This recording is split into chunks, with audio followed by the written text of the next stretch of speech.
ব্রেকফাস্টে তো রোজই অমলেট খেয়ে থাকেন।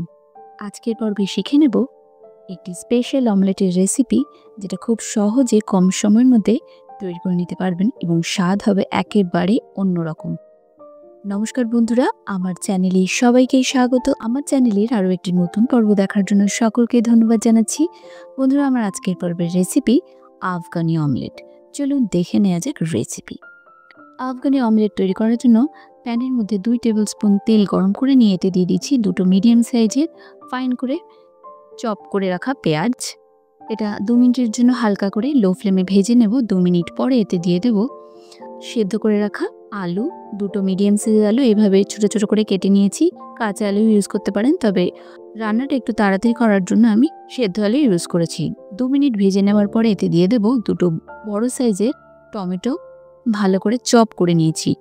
উপর থেকে স্বাদ মতো নুন দিয়ে দিচ্ছি। এরপর টমেটো, পেঁয়াজ আর আলু খুব ভালোভাবে একসাথে লো ফ্লেমে রেখে হালকা ভেজে নেব। তারপর 2 থেকে 3 মিনিটের জন্য ঢাকা দিয়ে কুক করে নিতে হবে।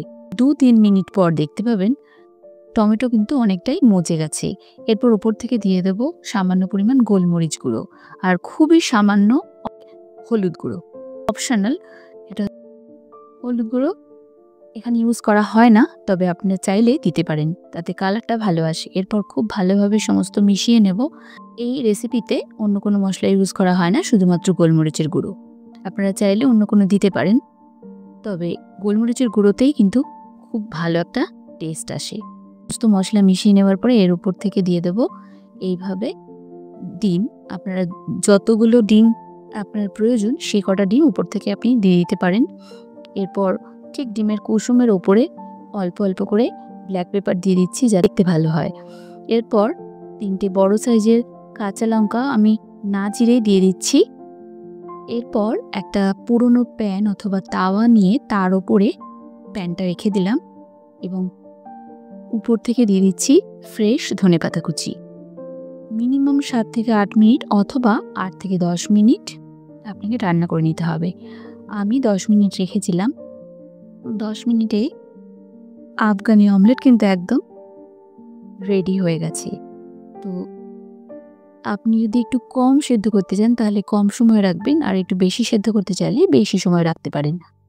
আর এটা প্যানের বা তাওয়ার উপর রাখলে ডাইরেক্ট হিট না লাগায় এটা আপনি কিছুক্ষণ ভালোভাবে রান্না করতে পারবেন, তাহলে নিচ থেকে লেগে যাবে না। আর এইভাবে কেটে সার্ভ করা হয় আফগানি অমলেট। দেখতেই পাচ্ছেন কতটা সুস্বাদু দেখাচ্ছে। আর তার সাথে টমেটো আর আলুটা একসাথে তুলে নেওয়া হলো। এইভাবেই খুব সহজেই তৈরি হয়ে যায় আফগানি অমলেট, যেটা আপনি ব্রেকফাস্টে খুব কম সময়ের মধ্যে তৈরি করে নিতে পারবেন এবং এটা ব্রেড, রুটি অথবা পরোটা যেটা আপনার পছন্দ সেটাতে আপনি খেতে পারেন। মাঝে মাঝে ব্রেকফাস্টে এরকম ইউনিক রেসিপি কিন্তু বেশ ভালোই লাগে। আশা করি রেসিপিটি ভালো লাগবে। রেসিপিটি অবশ্যই বাড়িতে একবার ট্রাই করে দেখবেন। রেসিপিটি কেমন লাগলো সেটা আমাকে কমেন্ট সেকশনে জানাবেন। রেসিপিটি যদি ভালো লেগে থাকে তাহলে ভিডিওটিতে একটা লাইক দিয়ে দেবেন এবং সকল বন্ধুদের সাথে শেয়ার করবেন। আপনি যদি আমার চ্যানেল মনের ফ্লেভার্সে প্রথমবারের মতো ভিজিট করে থাকেন তবে অবশ্যই চ্যানেলটিকে সাবস্ক্রাইব করবেন এবং পাশে থাকা বেল আইকনে ক্লিক করে দেবেন, যাতে পরবর্তী রেসিপিগুলো আপনি দেখতে পারেন। ফেসবুক থেকে যারা ভিডিওটি দেখছেন তারা লাঞ্চ বক্স বাই মি পেজটিকে ফলো করে লাইক করে দেবেন। ভালো থাকবেন, সুস্থ থাকবেন। আগামী পর্বে আবারও দেখা হবে নতুন নতুন আরও এইরকম ইউনিক রেসিপির সাথে। ততক্ষণের জন্য নমস্কার।